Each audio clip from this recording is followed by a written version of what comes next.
from the reality of your neighbor. I mean, you complain that a lot of things are going wrong, but the luxuries that you enjoy in all of the complaints that you're offering is a big advantage to you in comparison to what other people have to go through. And to be honest, for people like me, and when I say people like me, I mean people in the media who for some reason we operate in a system where ethics and professionalism sort of supersede whatever overwhelming feeling we might be experiencing. It kind of weighs heavy on our heart to constantly be the bearer of certain news. But then all I can do is encourage you this morning, just please hang in there. Do it for the people that love you, do it for the people that you love. And I sometimes feel like a hypocrite because even the shield that I put up, for example, fails me sometimes, and my stoicism as a coping mechanism is sometimes proves ineffective. But just wake up every day with the mindset that things can only get better and things would only change for good. Just trust in anything, believe in anything, as long as it helps you cope. My name is Sage Babalola, and I'm your anchor for today's program. It is the Morning Express, 5 a.m. to 11 a.m., where we have different segments of news analysis and in-depth conversations. Well, it's about time to look at the headlines and try to make sense of the series of events that have been reported, across the front pages of our dailies. And this is not a solo mission. Of course, I do have help. Fᴜဃᴜ will be joining us via the phone line to have a conversation and take you on this journey of in-depth news analysis. This is Trends in the Papers on Mainland 98.3 FM. I'm Sage Babalola. Let's welcome Fᴜဃᴜ to the conversation as we start to look at the papers. Don't forget that these programs, or all the programs that we have on our station, is streamed live on Facebook and on YouTube. As for those of you who aren't able to listen during the program in itself, you can very well, in your own convenient time, go to our social media pages and look at the stories or look at the programs and even contribute and have conversations with those who have commented using the live chat option. We're on Facebook and on YouTube at Mainland 98.3 FM. On X, you can find us at Mainland FM. Sage Babalola is my name once again. This is Trends in the Papers, and we now have Fᴜဃᴜ on board. Fᴜဃᴜ, good morning. How are you doing today? Good morning, Sage. I'm good. How are you doing? I'm well. I actually had a very hectic week. Yeah, there was a situation that happened, and I used to think I was a very strong person, but the limit of my strength was tested over the weekend. A baby, she's not necessarily a friend, an acquaintance. She lost her baby because they could not afford the surgery that was needed for that child, and the baby did die. So it was, they were gathering contributions over the last couple of weeks and everything like that, and everybody tried to chip in, but it was just not enough, and it was a very sad thing to see, because a lot of the diseases that people die from nowadays they're very manageable conditions. They're conditions that just require, medication, constant checkup, and you'll be fine.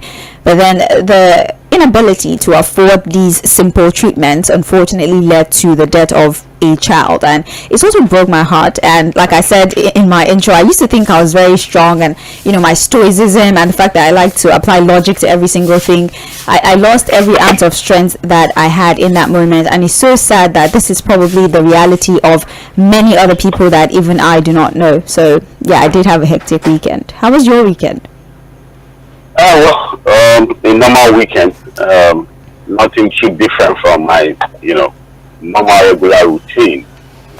Of course, Sunday I had to be in the office, of course, to take political roundtable. But speaking to what happened to the baby of your friend, again, like you said, that's what the reality of a lot of Nigerians really. I've had to get into the emergency, the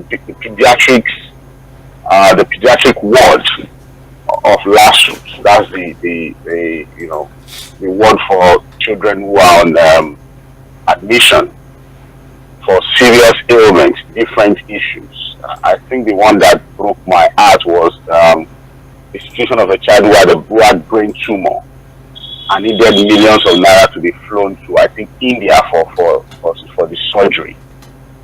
Sage, it was not an experience I want to witness again, really, because of the reality of the parents, the fact that really it was as if there was no help that was going to come for the child. Really, they were looking for money, they were begging for money. The church was helping.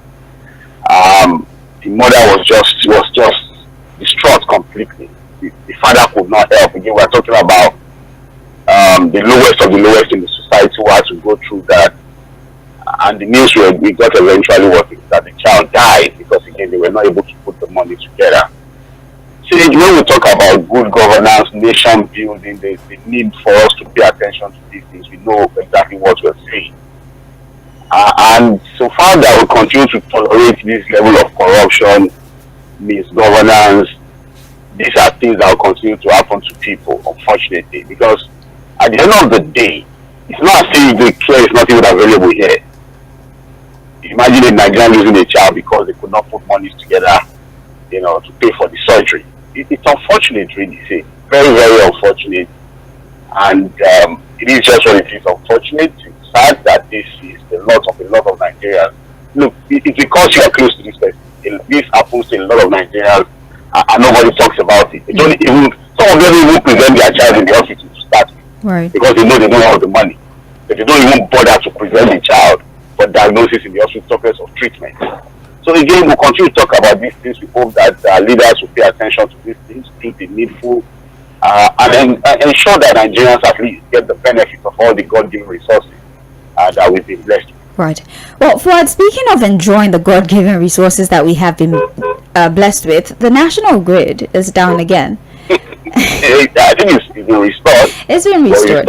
Yeah. Well, I think the appropriate phrasing will be was down. Yesterday, right? And Twitter was awash with tweets. A lot of people have said the way the light went off is indicative that something has happened to the national grid. And lo and behold, something did happen to the national grid. I believe this is about the 6th or 7th time this year, and it's surprising because I do remember that there was a specific loan that was dedicated to the power sector, right, to ensure, just particularly to take care of the national grid, to make sure that we don't see continued collapse of the grid. And I don't know, maybe in attempting to ensure energy security, maybe we should do away with this grid system and start to consider another method of power, because this does not seem like an event that would end anytime soon, and it's quite painful that in a country like ours, where we have the opportunity to explore alternative source of power generation, we continue to record incidences of grid collapse time and again. Well, I think it took 9 hours for this particular grid to be restored, because I think it went out, it collapsed completely to zero at around, I think, something just a few minutes to 7 o'clock yesterday evening. It was blacked out all through the country. I think after about 9 hours it was restored. I've seen a number of people celebrating that, even praising the minister for working hard to restore the grid after 9 hours of collapse, and I just laughed, really. How serious can people be really about some of these serious issues? We've talked about unbundling of the national grid. This single grid that keeps embarrassing us. Like you said, we've also talked about the possibility of regional grids, so that we are not just tied to a single grid and then it goes out, all the nation is thrown into, all the whole country is thrown into darkness. There's also the possibility of us harnessing alternative sources of power, so that it's not just, we can begin to look at gas, hydro, wind, the solar, sources of power, and all these alternative sources of power that are now available. But again, Sage, like we always said, we have solutions to our problems. So we are not short of solutions. But what we are not doing, or what we've not done, and that keeps putting us in this mess, is that commitment to doing the right thing. On these big issues, people are saying that, look, I think there's a deliberate sabotage coming from somewhere. We can't continue to have this continuous collapse of the grid. Remember that there was a time we also reviewed this story where it was said that, look, people deliberately breach this grid so that money can be allocated for it to be restored. Sometimes they deliberately vandalize the transmission lines, so that if something happens, money can also be allocated for it to be restored. But at the end of the day, we should not continue to complain. That's why we have a minister, that's why we have a government, that's why we have them to do their job, to ensure that these things we've been complaining about for years comes to an end. We can't continue to have a continuous collapse of the grid. It's embarrassing, it's unfortunate. But again, that's our reality again. The Abiku grid we have continues to collapse. Even Abiku does not die at this level of Abiku, yes, but this one is worse than Abiku, if you ask me. You are still listening to Trends in the Papers on Mainland 98.3 FM. Yes, we had to start the program like this because this is a very important conversation. We do understand that disruptions in power supply has an almost immediate effect on every single person, on businesses, and then you have to start spending money trying to get an alternative source of power. Why I knew the grid had collapsed was that, their locations are run on band A, and these are locations that the power goes out, they know that within 5-10 minutes it's going to come back. So when I discovered that in these locations, 30 minutes, 1 hour, 2 hours, they were still in darkness, I knew something had happened to the grid. That, of course, the news came, and it was a collapse of the grid again. I think about the 7th time this year. Yeah. Maybe before the end of the year, two more collapse, so that if we will hand it up to maybe 10 collapse in just 1 year. It's just unfortunate, really. The fact that, look, we have a lot of solutions in our minds, in our heads, in our policy papers, but we are not able to get anything done when it comes to implementation and getting solutions to our problems. Fodji, forgive me for also picking this story. It is actually in the papers, but then I just want us to take it in this progression. Let's just talk very briefly about, the experience of our Super Eagles. Okwemi Akede, for one, was frantic about the situation. You would think he was their coach. He was so upset about it. Maybe he was part of people that met at the airport.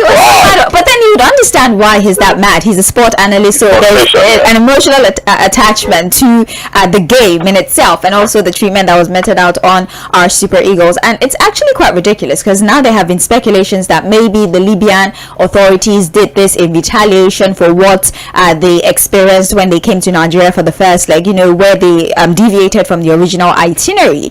You were expected to be in Uyo, but then you went to Port Harcourt, something like that. And now for the second leg, the Super Eagles had to fly to Libya. Their flight was diverted. Instead of Benghazi, they were taken to Al Abrak, an airport that was used strictly for Hajj. And according to Trust Ekong, right, the airport was locked because there was a glitch in verifying their passports, and so they were not allowed to leave. They had to sleep in the airport for almost 13 hours, no food, no internet connection, nothing. And so they had to fly back to Nigeria. They say they're not playing the game because they're already emotionally and physically drained out, and so they cannot participate. And now we have the Libyan authorities that are, threatening to pursue this particular matter legally because Nigerians refusing to play, or the Super Eagles refusing to play, will cause a disruption in the qualifiers. I just want to get your opinion very briefly before we start taking the stories from the Punch.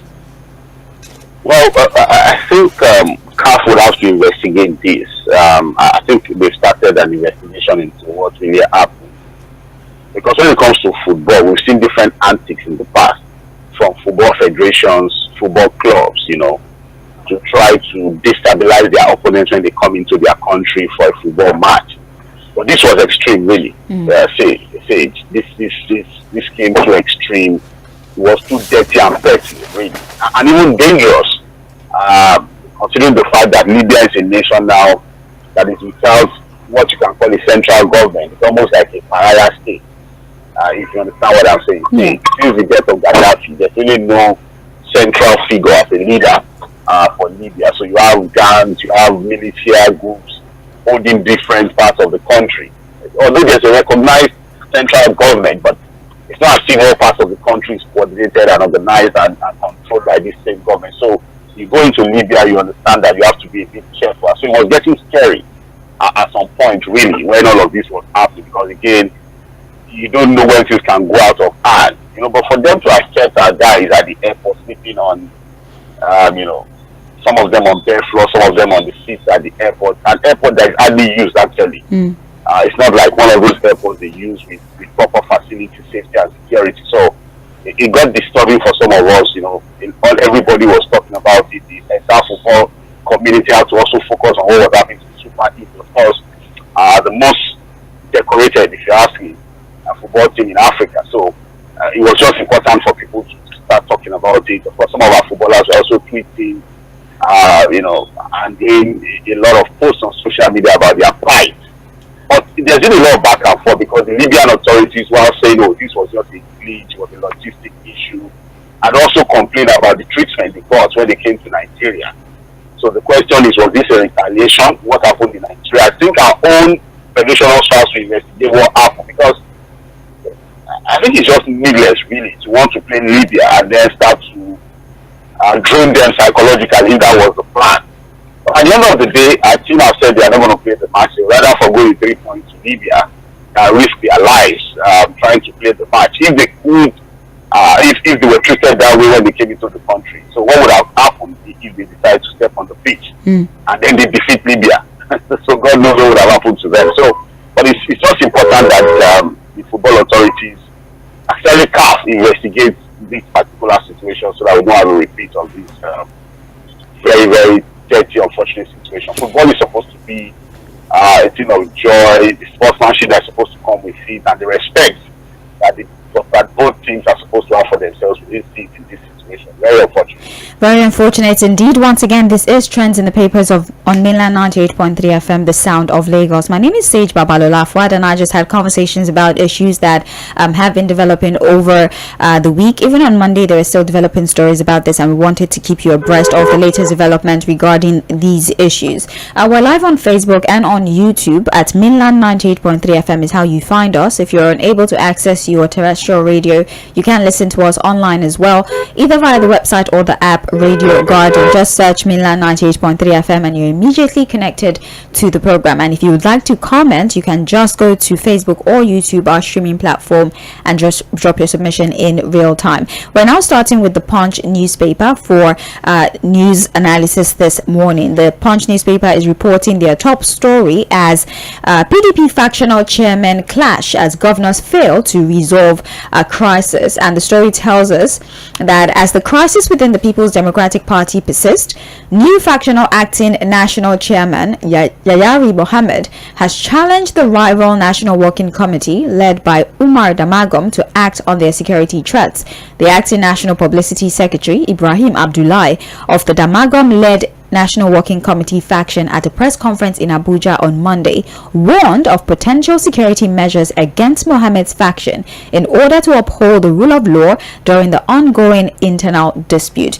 Yesterday, Okwemi had a conversation with a guest about the problems that the PDP are unfortunately battling with at this time. So we now have two factions of the PDP with two different national chairmen, so to speak, Yahari Mohammed and Damagum as well. And now we're seeing suspension and counter suspensions, and we are having a federal high court ruling that upholds Damagum position as the chairman of the PDP. And so we've seen threats of having to implore security measures to ensure that the opposing faction accepts the judgment of the federal court and accept Damagum as the national chairman. Fouad, what is going on with the PDP, and is there any end in sight? Will these men be able to shelve their ego for once and focus on playing the role of opposition, which is expected of them at this time? I don't about ego. Just Fouad, there's a brief disruption. We're unable to hear you.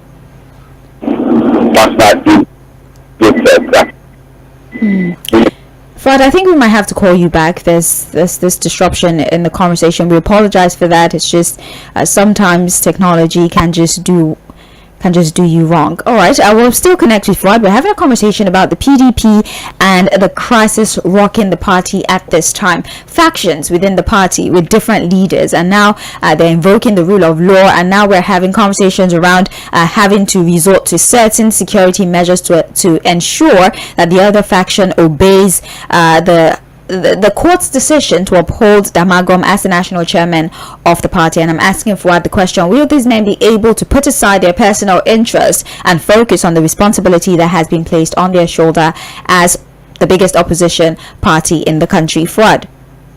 Yes, I doubt if they're going to be able to put their personal interests aside.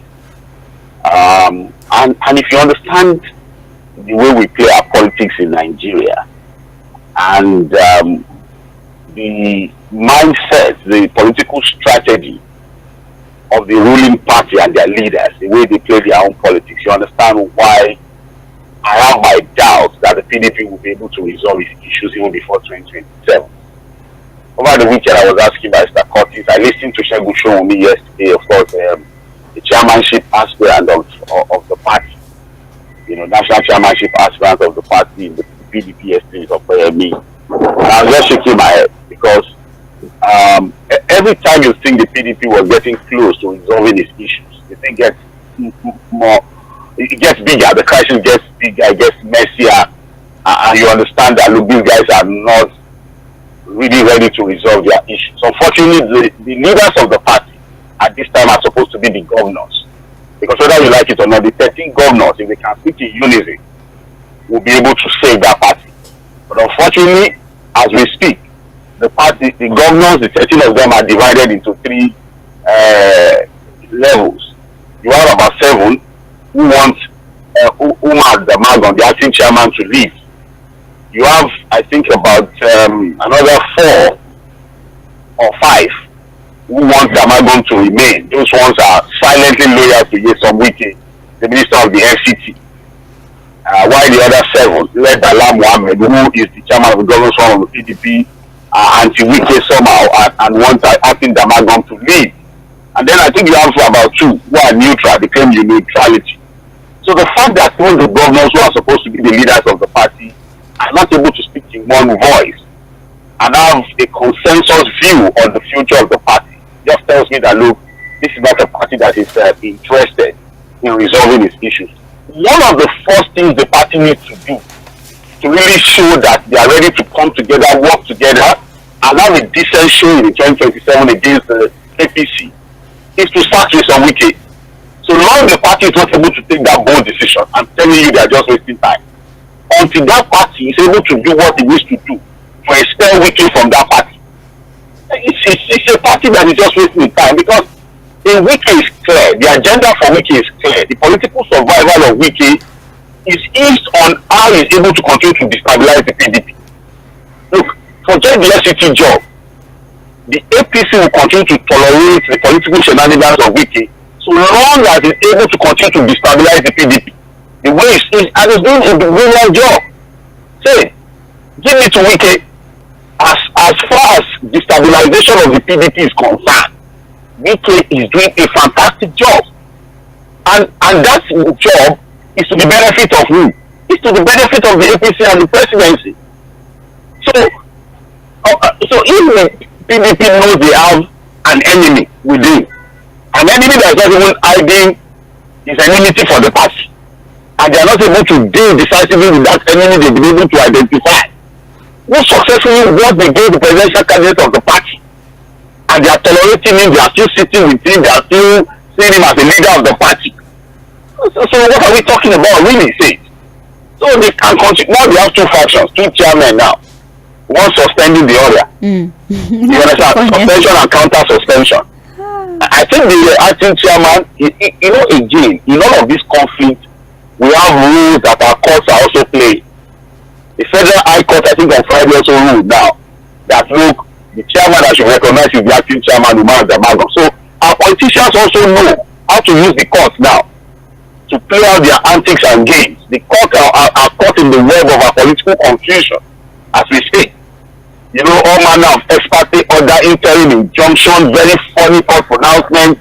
Our courts are practically locked down by irresponsible political cases that should not even have got into the court in the first place. But that's what we're doing. That's what we continue to do. So long that we continue to encourage the building of strong individuals and not strong institutions. So for the PDP sake, my own prediction, and I'm still on that prediction, if that party is not careful the way they are going, the APC will choose a presidential candidate for them in 2027. Ford, why exactly are they playing this game? They understand what's going on. They know what exactly is happening. They understand that now they are up against a man who is known for his political sagacity, and I'm talking about the president and his ability to... And a man that will ensure that the opposition never works together. They know this. They are aware. They know his antecedents. So why exactly are they allowing the lizard crawl through the crack in this wall? Because as a people, they can't live above personal interest and immediate gratification. At the end of the day, whatever Yoruba say, right? They themselves have opened the cracks within the party for these outsiders, to infiltrate them. And how do you infiltrate politicians? You are going to show them immediate benefit. Do this for me, you get this. Don't worry. So So and these guys are after those immediate benefits. They are not after the interest of the party. They don't even see the party as anything to start with. You understand what I'm saying? So, and that's why some of us are not even, optimistic about the future of our democracy. So long as we continue to have a situation where we're already drifting towards a one-party state, the PDP is in disarray, the Labour Party in disarray, the APC as a party is able to continue to pull these strings. Of course, they have the president who is able to play proper politics to whip everybody back to line as a party. Whereas on the other side, you can see what we have. Yesterday, Sandra was asking me, who is the leader of the PDP today? When I say leader, a leader that is so influential to call Wike to order, to call everybody else and say, look, this is how I want you guys to behave. There's nobody that can rein anybody in. The person that could have has ripped his card. So. And the man that should be able to put himself in that position tore his card some years ago. And since tearing that card, I think he tore the soul of that party apart. Very, very unfortunate. This is on page 2, and it's quite sad because people were hoping that at least we would have strong opposition, a party that would be able to call the ruling party to order, and also people had a lot of faith. Let me ask you a question, Sage. Yeah. Let me ask you a question. Yes. Do you have opposition in Lagos? At the moment, not that I know of, but for real opposition. And why do you think Lagos seems not to have any real vibrant opposition? You don't need to answer. Let the people begin to think about it. Well, it is what it is. This is our reality when it comes to governance in the country. Just like what I said, all the so-called PDP leaders in Lagos, they were just partying about, enjoying themselves, pretending to be opposition leaders. Do you think they have any opposition in this Lagos? In reality, this particular story is on page 2. I believe that will continue to give you an update on the internal wranglings within the PDP, and hopefully they're able to talk sense into each other and understand that governance takes precedence over personal interest. Hopefully they get that epiphany soon enough. It's on page 2 of the Punch newspaper. Let's have a conversation about the update on the oil sector. The Punch reports that NNPC sells PMS to Ipman at 995 naira per litre. Now, the Nigerian National Petroleum Company Limited has agreed to sell premium motor spirit to members of the Independent Petroleum Marketers Association of Nigeria at 995 naira to a litre. This followed the intervention of the Department of State Services in the controversy between the two parties, and the National Vice President of Ipman, Hamed Fashola, told correspondents that the intervention of the DSS has solved a lot of the problems facing marketers, and he confirmed that through that intervention, the Nigerian Midstream and Downstream Petroleum Regulatory Authority has agreed to pay the association's outstanding 10 billion naira while resolving issues about the direct purchase of petrol from the Dangote refinery. So, Fuad, the NNPC will be selling PMS to Ipman at 995 naira, and Ipman is promising that if this takes effect, we might see a very slight reduction in the price that they sell PMS, the pump price. We might see a slight reduction. Currently, they're selling at about 1,200, 1,300, but now that the NNPC will sell to them at 995, they might consider a very slight adjustment to the particular price, especially now that they're able to also interact directly with Dangote refinery. They're hoping this joint effort would see a reduction in the pump price of PMS. Are you optimistic about the outcome of this arrangement? Optimistic. What reduction are we talking about? Slightly, it might be over 1,000 naira. Yeah, it will be, obviously. They are not going to take off a whole 300, obviously. I mean, they are obviously not going to take off a whole 300. I don't think they are that. That's the word, benevolent. If NNPC is selling at 995, I think on the averages, Ipman guys will sell at maybe 1,100, 1,150. Yeah, they're about something like that. Yeah. So it's anything to celebrate in that, really. It's still painful, really. See, it's pains to realize that suddenly, as a Nigerian, would have to buy PMS at over 1,000 naira per litre. Again, we are saying this because of the fact that we're an oil-producing nation, so our reality should actually be different. But that's the way we roll. The news of Sage of Ipman buying directly from Dangote will still have to wait. Yeah. It's just a news that keeps coming up. Until we see that happen, I'm probably not going to make any comment. I want to see that happen. That okay, people are now buying directly. Marketers are now able to buy directly from Dangote refinery. But as it, yes, it's just, we just have to wait really to see other happen. But there's a problem, Sage. What? Now we are buying at this ridiculous price, extremely ridiculous price of over 1,000 naira per liter, and there's still scarcity. Most of the filling stations are still not selling. I thought that, look, take subsidy out, buy at the so-called market price and the regulated price, and what they told us that, look, the product will be ready and to be available. Everybody, you still have the challenge now. Say you have to drive past 3-4 filling stations before you see one that is selling, despite the fact that Nigerians have to still buy at this ridiculous price. And then, are we giving up on our refinery? Say, is it that we've given up on the 4 refineries? Well, I mean, all the deadlines. One of the things we need to address now is the big question of when are we going to stop importation of refined petroleum products in this country? I'm not going to talk about pricing now, because if I get into the argument of pricing, you see people come up with the international market, the dollar, and I really don't want to, go into that useless argument with anybody. Because again, you are not going to hear that it is determined by this. It is, all of those permutations and the ridiculousness that comes with people trying to even compare us with some countries.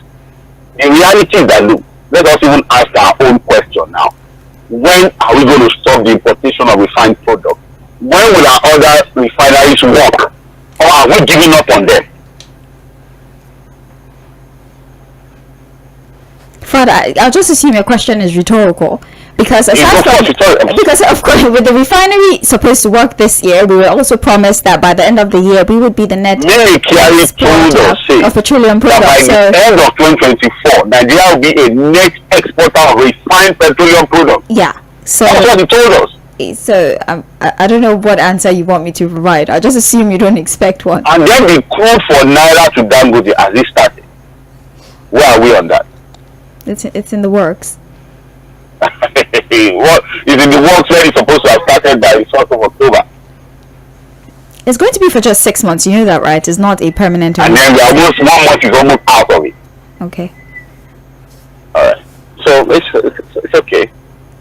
It's on page 24 of the Punch newspaper. If you're probably just tuning in, it is trends in the papers on mainland 98.3 FM, the sound of Lagos. This is trends in the papers. We're having conversations according to the headlines that we have on the front page of the Punch newspaper. And we recently just had a conversation that the NNPC will be selling to Ipman at 995 naira to a litre, and Ipman is saying, well, this arrangement would most likely see a slight reduction in the pump price of PMS. What that reduction will be is yet to be seen. As we get more information, we will keep you up to speed.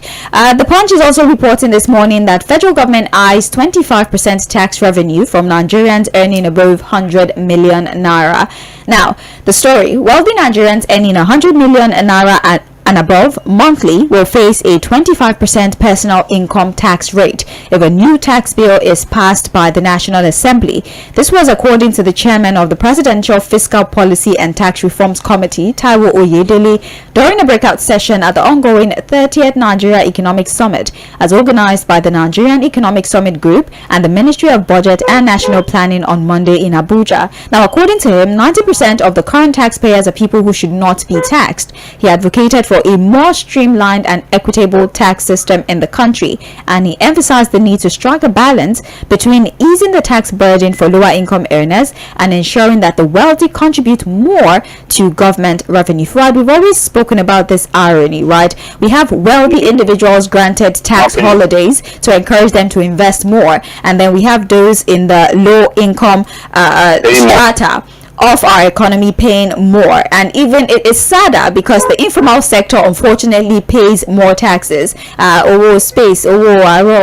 what do they call that? Unreceipted taxes, they pay more, which is ridiculous because the informal sector is largely unregulated. So why are they paying more money than even those that are in the formal sector? Well, they're trying to rectify that with the new tax bill, where if you're earning 100 million and above, 25% will be taken from you in taxes. What do you think? Brilliant idea, brilliant submission from the tax master, the tax expert, Mr. Oyedele, who, the tax committee has been coming up with different recommendations. I think this is a very brilliant recommendation. If it is well implemented, again, it still has to pass through the National Assembly for it to become a law. Anything above 100 million. I'm hoping that our so-called celebrities are paying attention to this one. That come on social media to flaunt wealth and claim all manner of things, all the fake it till you make it people. I hope they are paying attention, because the tax masters are going to dip their hands into their income. But at the end of the day, we are trying to rework the process so that people who earn more can pay more, not people who earn less pay more, which makes a lot of sense. Although there will be this argument of making rich people pay more. In the US, that's always the argument. Why the Democrats think that, look, the rich people should pay more and ease the burden of tax from the poor people. Trump and the Republicans, for example, will tell you that, no, you get tax relief for the rich people so that they can do more, invest in the economy, build more businesses to, galvanize the economy. So it's always going to be that continuous argument. But in Nigeria, I think it's just very important that we ensure that people who earn more pay more. But at the end of the day, when they now pay more, what do we do with our tax returns? What do we do? Going to say that. I know that's the end game now. At the end of the day, the money we make from these taxes, how do we ensure that it's not filtered away? How do we ensure that it doesn't end? With corruption and in private pocket. That's the ultimate goal for me. I understand and I agree with Mr. Oyedele that we have to rework the system completely.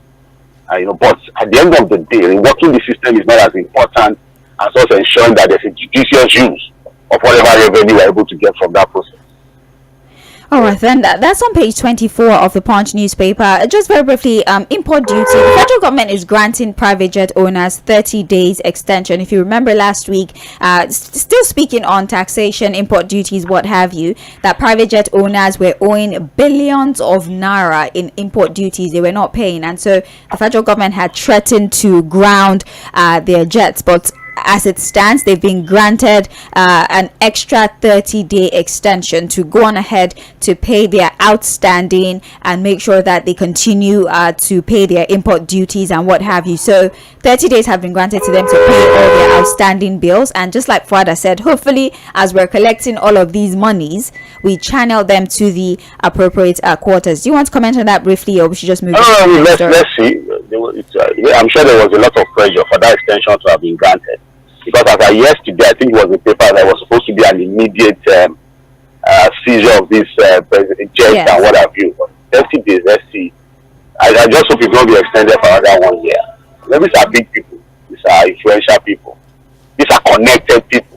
Religious leaders, bank executives. Then they should pay. I'm sure some of them are also politicians. Just pay. It's not a lot of money. If you can afford a private jet, I'm pretty certain that you can afford to pay. Rich people don't want to pay anything. And you don't understand. It's not big money. These are guys who don't want to.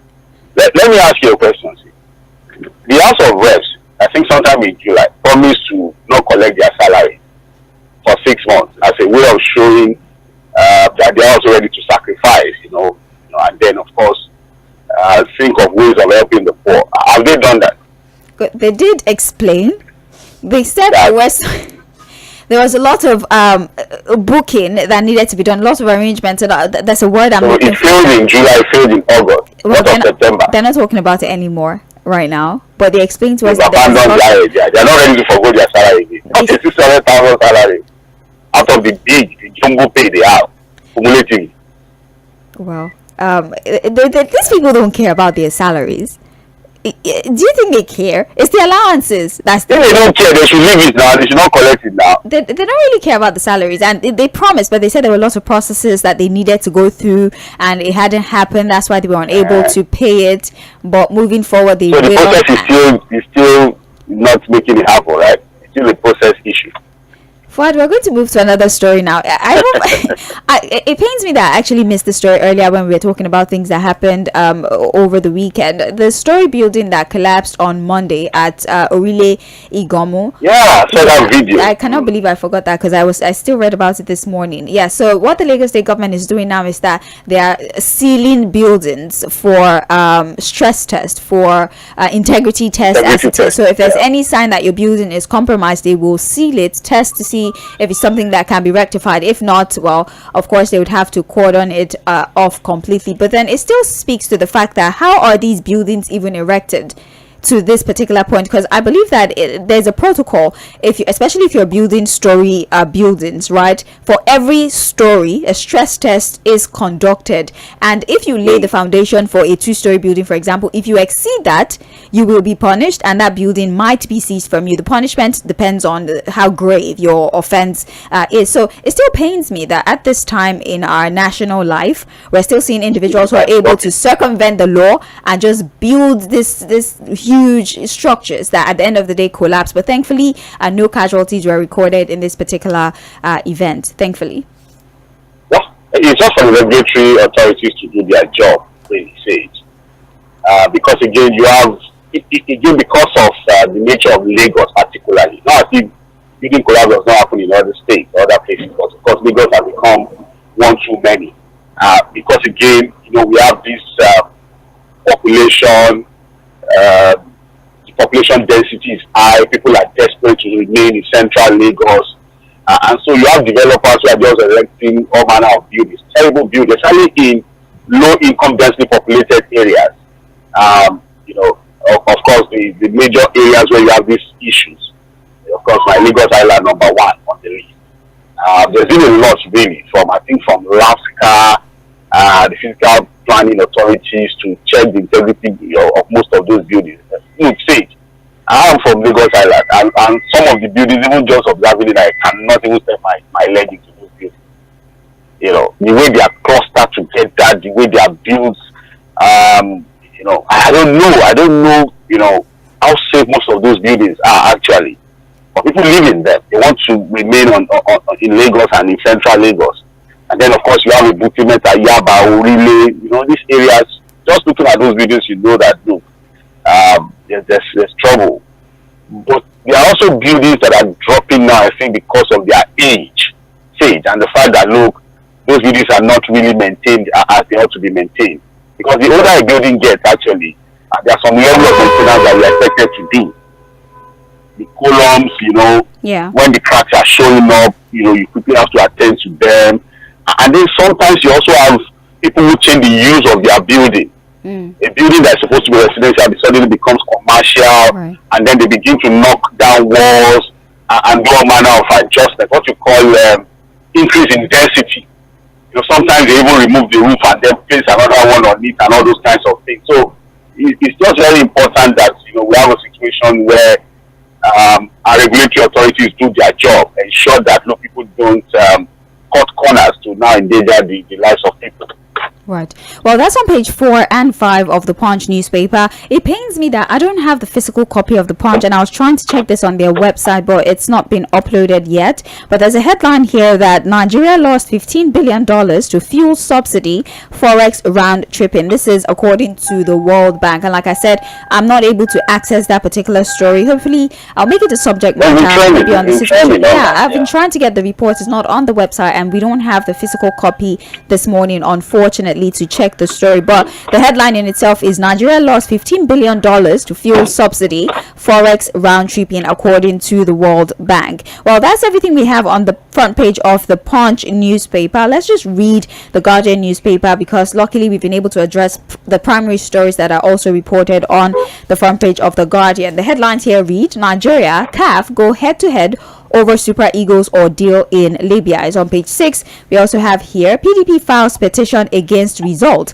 trades word over APC with IREV manipulation. This is regarding the Edo election. It's on page 7. They should go to court, Abby. We have here, Fuad, are you aware there's now a change in the curricula for basic education? They're adding things like robotics, vocational training, makeup, beekeeping as well. They make up the new basic school curriculum, so we have more enlightened children. So if you don't intend to do anything science related, at least you have vocational training. While we work the curriculum, which is brilliant, I think they're talking about the fact that we should begin to move with global trend academically. The kids to vocational knowledge at very early, pick up some skills and all of that while they're even in primary school.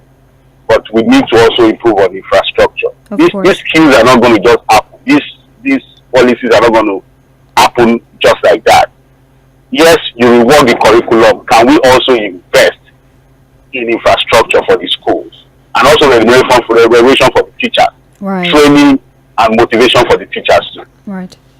Well, it's on page 4 of the Guardian newspaper. We have another report by the World Bank, why Tinubu's economic reforms should last 15 more years. By the World Bank, like I said. They were almost going to beat that man up in the hall when he was making that statement. Well, it's on page 6. That's all I can say. It's on page 6, and we have. The reforms have to happen. What bad guy? I don't look at it. I said, look, we have to stay on course for another 15 years. That should be like this. Another 15 years. God forbid, Fuad. Add 15 years to your age. Fuad, God forbid. We have finally on page 4. Nigeria's crude production dropped to 1.32 million barrels per day in September, says OPEC. We were doing, I think, 1.35 a few weeks ago, which is even far from the 1.7 that we expected to do in the first place. But then it has reduced to 1.32 million, and you'd be surprised that even Congo has started producing more. Maybe not up to Nigeria, but that's why we are asking the president. It's weird. Congo is going through a lot, and they're still producing more. No, that's why we are asking the president and the presidency. That Nigerians have now been told that there's no other way. At the National Economic Summit meeting yesterday, the Vice President said the same thing. We feel your pain. There's light at the end of the tunnel. There's nothing we can do. There's no other way. It's just this only one way. We understand that you guys are suffering. The World Bank guy is also saying the same thing. These reforms are needed. At the end of the day, we're going to bring the needed results, even though we have to stay on course like this for another 15 years. But Gudu, the economic minister, was also saying all manner of things, blah, blah, blah. Fine. Fuad, you might have to. But let us even say that we agree. We accept that this is how we are going to do. That's how we go the day. But what are they doing to solve the problem? To put an end to the problem? We cannot fix. Crude oil production, we cannot improve. We're out of time. We are out of time. We'll answer the question when we come back. Yes. This is Trends in the Papers. I will go on a quick break. When we come back, it'll be mainland focus and we'll have more conversations regarding that. I'm Sage Babalola. Don't go anywhere.